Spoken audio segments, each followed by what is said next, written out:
32 years of age now. Like Pellegrini, in the twilight of her career, still swimming so well, though. The only swimmer born here in the 80s. Against somebody like Summer McIntosh,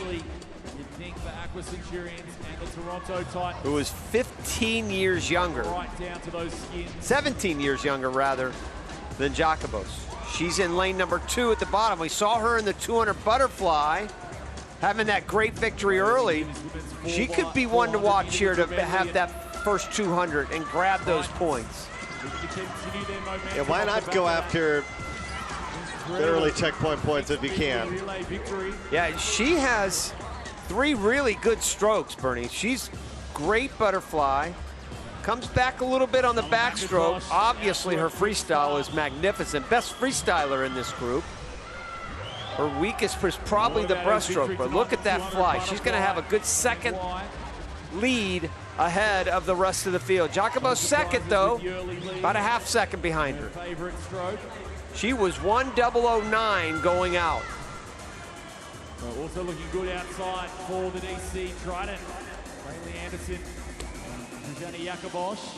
McIntosh. And for Anderson, took out the 200 individual. Trying to get the 9 points. Still looking for their first win on night 2. Anderson, Jacobos, and 7 and 8.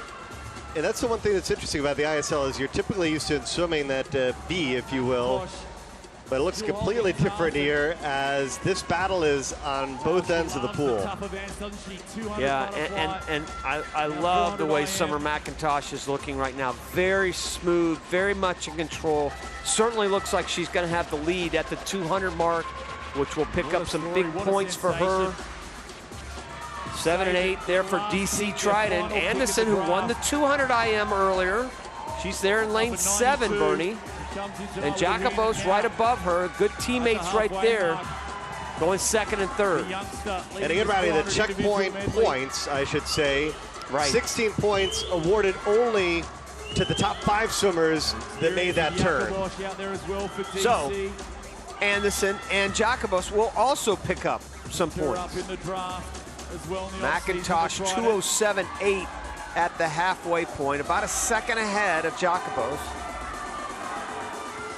You know, and this is a perfect case where Summer McIntosh could have easily swum the 200 free today and called it a day.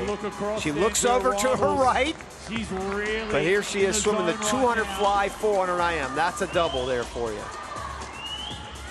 Pretty solid double, I would say. Yeah, especially if she's going to win this. And she definitely has the best freestyle. How much does she have left in the tank after that blazing first 200? You wouldn't think a 15-year-old's going to get that tired. But her event rating is going to move up in this event, that's for sure. Big mover here for DC. Starting to ask some questions of McIntosh now. Boy, she's looking good right now. Summer McIntosh, what a day she's having. What a debut she's having here at the ISL. McIntosh has led it from the start. She has led this race from the very first stroke and has been relentless. Incredible double. If she can manage to pull it off. And remember, only 1 point separated the Aqua Centurions and Toronto for second place. This is certainly going to help this performance by McIntosh. And Saplucha, her teammate, right underneath her, is doing a pretty good job. So it looks like Toronto's going to get first and fourth, with DC getting second and third. And Saplucha maybe has the chance to get in the top 3. We'll see if McIntosh can seal the deal here. One last chance. Way over there to the right. She's breathing right into McIntosh looks across. She's going to do it. What Jacobos. The 12th victory of the match for Toronto as McIntosh leads the way. It is a 1-2-3 finish for Toronto. And McIntosh not only gets the 9 points for the win, but she gets the 9 points for that early checkpoint. So that's about as good as you could ask for. And things are winding down here. We're getting close to the finish. So if you want to pick up points, if you want to make moves, you're running out of time. And Toronto took advantage of it in a big way. The checkpoint time, the beautiful backstroke she had there, and then pouring it on at the end. 430 flat to 431 and picks up another 3 points with a jackpot. Bernie? Yeah, total of 21 points pulled in by Summer McIntosh in that event. And look at the difference in points between Toronto and Aqua. Wow. Well, don't blink, because the Titans are inching closer now to having their eyes on Energy Standard. Wow. Right